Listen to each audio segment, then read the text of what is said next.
अब इसमें जिसमें समस्त भेद दूर हुए हैं ऐसे आत्म स्वभाव होते ज्ञान का ही अवलंबन करना चाहिए। लो है माटे इसलिए जिसमें समस्त भेद दूर हुए हैं ऐसे आत्म स्वभावभूत एक ज्ञान का ही अवलंबन करना चाहिए।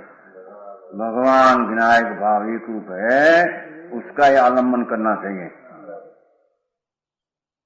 जो आलम्बन धर्म में कोई आलम्बन है कि नहीं? आके मूर्ति का आलम्बन है, निराकर का आलम्बन है, आलम्बन है, वो तो शुभराग हो तो लग जाते हैं तो आलम्बन व्यवहार है। ये परमात्मा आलम्बन फालम्बन पर है नहीं। समझ में आया? भगवान ज्ञानानंद स्वरूप देखो ऐसे आत्म स्वभाव होते का ज्ञान के ही अवलंबन करना चाहिए, त्रिकाली न्याय का अवलंबन करना चाहिए, जिससे समय की भिन्न भिन्न पर्याय अभेद को प्राप्त हो और उसके अवलंबन से निज पद की प्राप्ति होती है। लो शुभ राग से न व्यवहार से निज पद की प्राप्ति होती है, उसका निषेध करते हैं। समझ में आया? व्यवहार रत्नत्रय भी मोक्ष का उपाय तो है न। मोक्ष का उपाय दो कहा है न, उपाय दो नहीं, वो तो निरूपण दो प्रकार का है, कथन दो प्रकार का है। मोक्ष मार्ग तो एक ही है, दो है। स्वके आश्रय दृष्टि ज्ञान चारित्र वही एक ही मोक्ष मार्ग है। कौन साथ में ऐसा राग आदि का निमित्त देखकर आरोप कर कथन क्या है बंध मार्ग, उसको निमित्त मोक्ष मार्ग आरोप करके कहा है। मोक्ष मार्ग है नहीं, कथन दे प्रकार है। समझ में आया? कहते हैं आलम्बन एक ही है, व्यवहार का भी आलम्बन है, आत्मा की आलम्बन है, ऐसा है नहीं। मोक्ष मार्ग में आलम्बन एक ज्ञान पद स्वरूप भगवान आत्मा का ही आलम्बन है।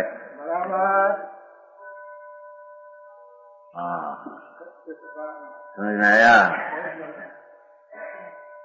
उसके आलम्बन से ही एम कहा, देखो पाठ है कि नहीं है? तत् आलम्बनात् एव तत् आलम्बनात् एव भवति पद प्राप्ति। भाई नहीं तो निकांत हो जाएगा। अनेकांत करो, व्यवहार से आलम्बन से भी प्राप्ति होती है और निश्चय के आलम्बन से भी प्राप्ति होती है। ये अनेकांत नहीं, ये तो फुदड़ीवाद हुआ। फुदड़ी समझे? चक्कर पड़ती है ना फुदड़ी, तो कहीं थी हुआ नहीं, एक रूप न हुआ, एक रूप वस्तु ऐसी है। भगवान आत्मा एक पद ज्ञान एक पद, उसका आश्रय करने से अभेद पर्याय हुई तो आत्मा का अवलंबन से निज पद की प्राप्ति होती है। देखो एवं परा है, उसके आलम्बन से ही भगवान चैतन्य रूप ज्ञान पद एक रूप भाव, उसका अवलंबन से ही निज पद की शुद्धता की अनुभव की प्राप्ति होती। समझ में आया? को हमारा देव गुरु आलम्बन कितना लेना, वो समेत शिखर का कितना आलम्बन है ना, कोई नहीं। अरे शुभ राग का तो अवलंबन है कि नहीं? सुनने से भी सम्यक दर्शन प्राप्त होता है, ऐसा आलम्बन भी नहीं उसमें, कहते हैं भगवान। सुनना तो एक विकल्प है और वो जात का सूक्ष्म हो, और वो भी परालंबी ज्ञान है, पर सत्तावलंबी ज्ञान है। सुनने में आया तो वाणी तो भिन्न है, उसको ज्ञान का सूक्ष्म है, उसकी पर्याय में उतना उसको ख्याल आता है, और विकल्प उसको है शुभ। तो कहते हैं कि शुभ ने ख्याल में आया ज्ञान अपनी पर्याय में हो, निमित्त तो निमित्त है अपनी योग्यता, पर वो भी ज्ञान नहीं, क्योंकि परालंबी उपयोग पर गए अवलंबी तो हुआ है। जे उपयोग स्वग्नि का अवलंबन से उत्पन्न हुआ हो उसको निज पद की प्राप्ति यानी मोक्ष का कारण है। अरे बात भाई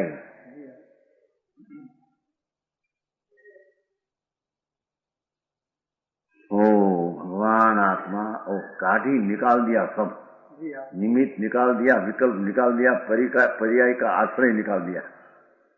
एकला ध्रुव भगवान आत्मा,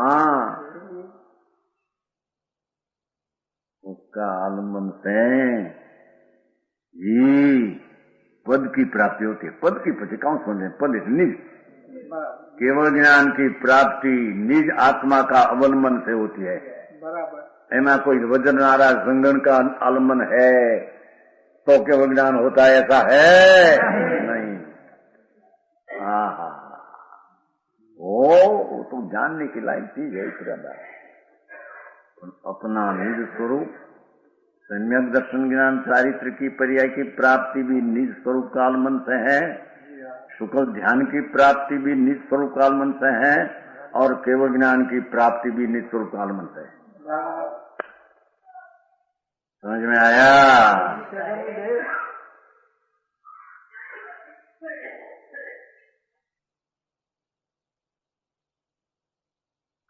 उसके आलम्बन से ही पद की भ्रांति का नाश होता है।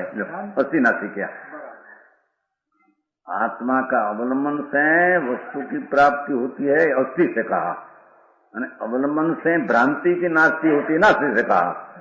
सम्यक दर्शन ज्ञान की प्राप्ति निज का अवलंबन से होता है, अस्थि से, और भ्रांति के नाश का होते हैं। इस समय भ्रांति ब्रह्म मिथ्यात्व का नाश होता है, निज आत्मा का अवलंबन से भ्रांति का नाश होता है।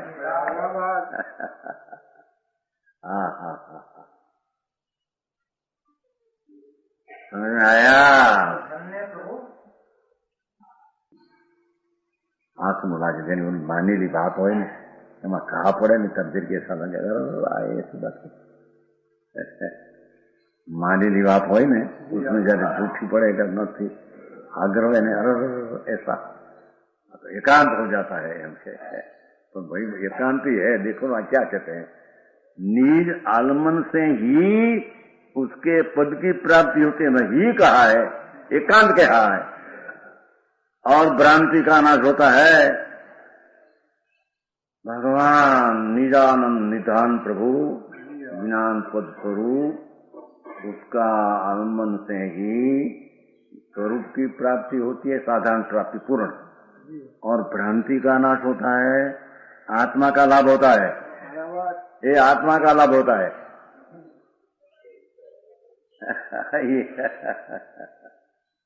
हाँ, समझ में आया? भगवान आत्मा जो पहले निज पद की प्राप्ति होती है कहा, तो भ्रांति का नाश होता है, नास्ति से कहा। आत्मा का लाभ होता है और अनात्मा का पर्याय होता है, सिद्ध होता है। समझ में आया?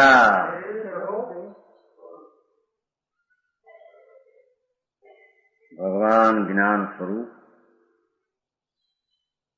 पूर्ण ध्रुव शुद्ध, उसका आलम्बन से ही निज पद की प्राप्ति, भ्रांति का नाश और आत्मा का लाभ। आत्मा का लाभ लो, आत्मा का लाभ, आत्मा चले गयो तो पण दृष्टि में आलम्बन लिया, चाहे आत्मा आ है ऐसा प्राप्ति, आत्मा का लाभ हुआ। आत्मा खोई गयो तो राग की आग में, विकल्प ने आग में जो आज समझे क्या है, राग आदि विकल्प की ओठ लेकर आग लेकर खुआया था। भगवान आत्मा दूध निधान का आश्रय लिया, आत्मा का लाभ हुआ, आत्मा का लाभ हुआ। लो ये तो प्रभु ये आत्मी आयोजन भाई, आत्मा भगवान है प्रेम की भाई, आत्मा आत्मा नो लाभ थयो। यहाँ जो अनादि से राग ने विकल्प का लाभ था, भ्रांति का लाभ था, स्वरूप की दृष्टि छोड़कर पर का आलम्बन से लाभ मानते थे, तो मिथ्यात्व का लाभ था, यहाँ अनात्मा का लाभ था। यहाँ स्वरूप का आलम्बन करने से भ्रांति का नाश हुआ, आत्मा का लाभ हुआ, अनात्मा का परिहार हुआ। विकल्पवादी जो अनात्मा है, विकल्पवादी आश्रम अनात्मा है, व्यवहार रत्नत्रय भी अनात्मा है।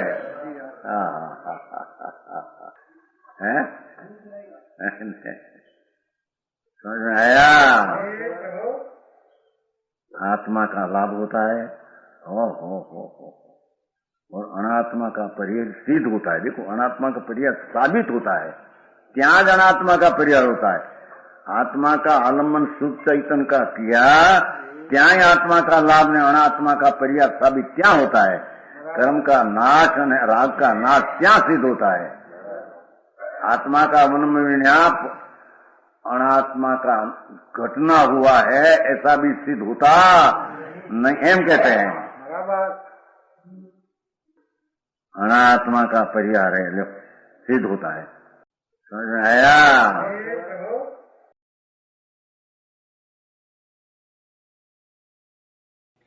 तथापि कहानवाणीना अंकाये मूल्यना कदी। तथापि मातवाणीना अंकाये मूल्यना कदी। परम कृपाळु पूज्य सद्गुरु देवनो जय हो। प्रसामूर्ति पूज्य भगवती मातनो जय हो। जिनवाणी मातनो जय हो। परम मित्राग दिगंबर जैन धर्मनो